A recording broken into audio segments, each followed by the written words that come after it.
Pois bem, meus irmãos, a paz do Senhor, estamos aqui para mais um vídeo da nossa escola bíblica dominical.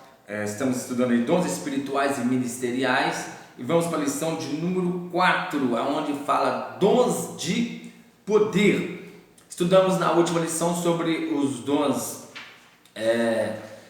de revelação, que foram os dons, palavra da sabedoria, palavra do conhecimento ou palavra da ciência e de discernimento de espírito. Agora vamos falar sobre os dons de poder, que são 3, que são dom da fé, dons de curar e dons de operação de maravilhas. Queridos, nós já vimos aí o propósito dos dons, então nós não podemos esquecer que o carro-chefe da igreja, a principal função da igreja é de cumprir a missão, é a grande comissão que Jesus deu para a igreja.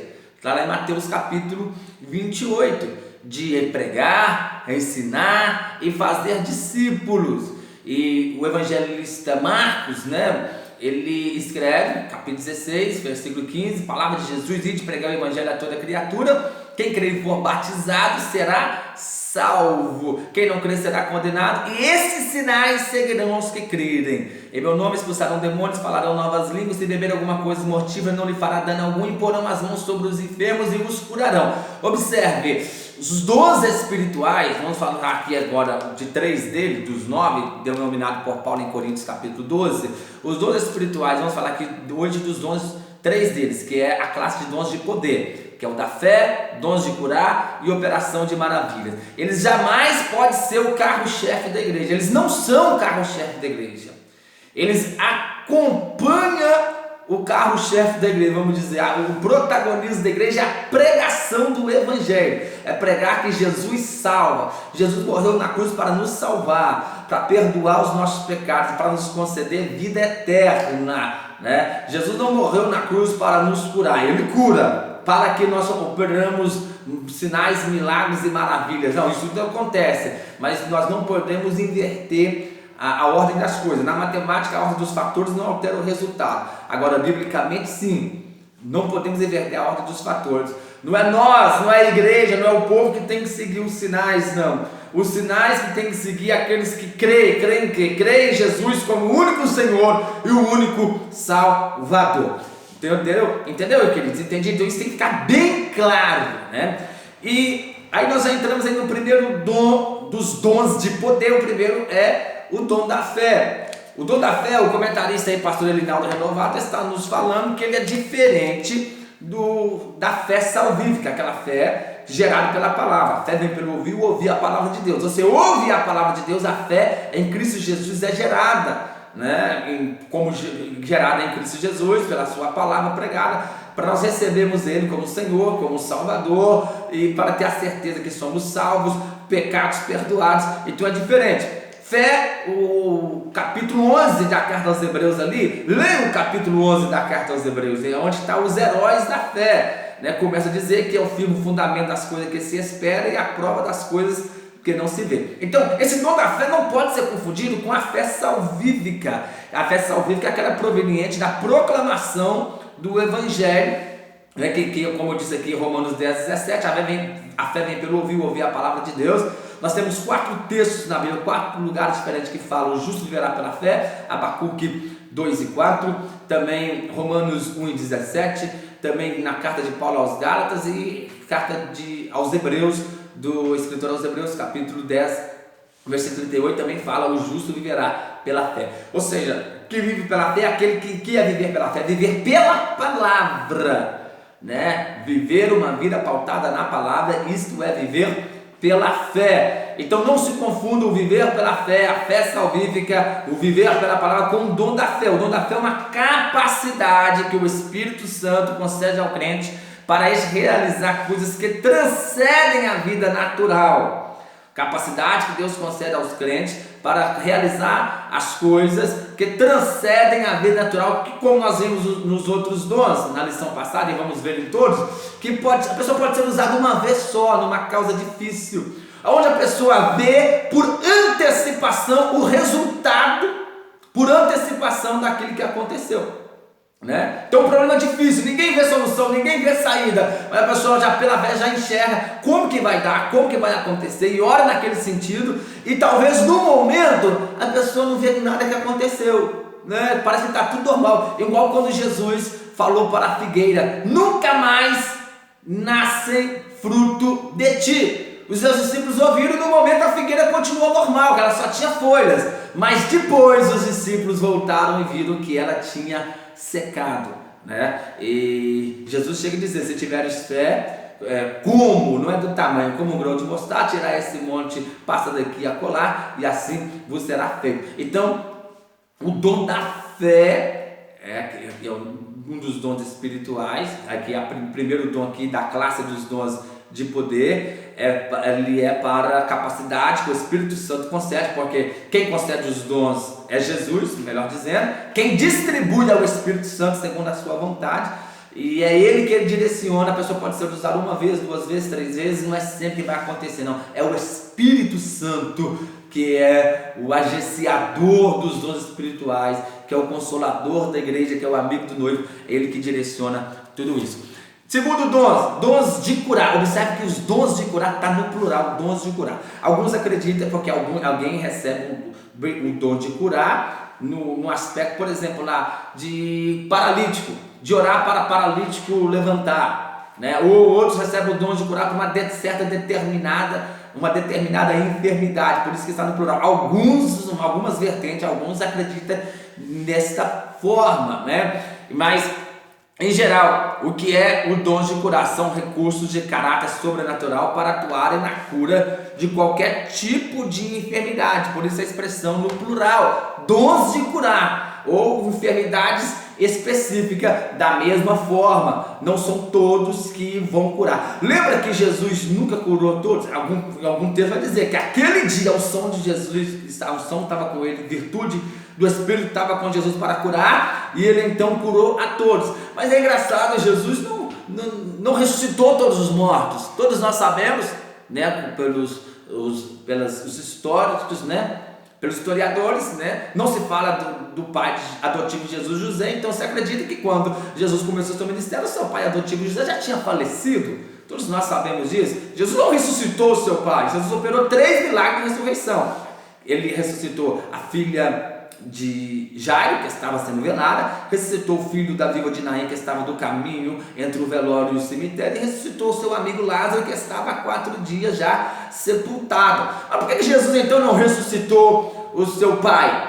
Não, o seu ministério ainda não tinha começado. Beleza, por que ele não ressuscitou então seu primo, o precursor João Batista, que foi decolado por Herodes? Por que Jesus não falou: traz o corpo dele lá, traz a cabeça dele lá, que vamos colar aqui? Por que Jesus não fez? Porque Jesus nem sempre vai curar todos. Não é alguém que tem o dom de cura, não é todos que a pessoa vai orar que vai ser curado. Não é todos, é de acordo com a vontade específica de Deus, né? É por um determinado tempo que Deus vai usar o certo irmão, porque alguém vai ter que morrer mesmo. Eu sempre falo de Eliseu, o maior profeta do Antigo Testamento, um dos maiores profetas, recebeu a porção dobrada de Elias. Ele ficou enfermo e morreu daquela enfermidade, né? Então vamos entender isso. Jesus cura sim, né? E os dons de curar, não se confunda também com a autoridade que todo crente recebe no nome de Jesus. Qualquer crente, independente se recebeu o dom ou não, ele vai orar e Jesus pode curar, porque o poder está no nome de Jesus.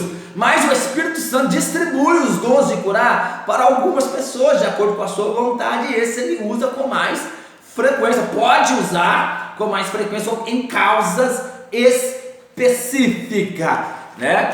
Queridos, estamos vivendo em dias que o pessoal muitos está colocando a cura acima da salvação. Muito cuidado, volto a repetir. A principal função da igreja, o protagonismo da igreja é pregar: Jesus salva, Jesus perdoa pecados, Jesus salva o homem, livra o homem da condenação eterna, do inferno. Essa é a principal. O curar, o Jesus cura, ele acompanha, ele vem depois da salvação. São bênçãos que acompanham a salvação. Então, volto a repetir, dons espirituais são ferramentas que Deus concede, que Jesus concede à sua igreja e o Espírito Santo distribui para ajudar, para contribuir na propagação do Evangelho, no cumprimento da missão, da grande comissão, que é de pregar, ensinar e discipular vidas.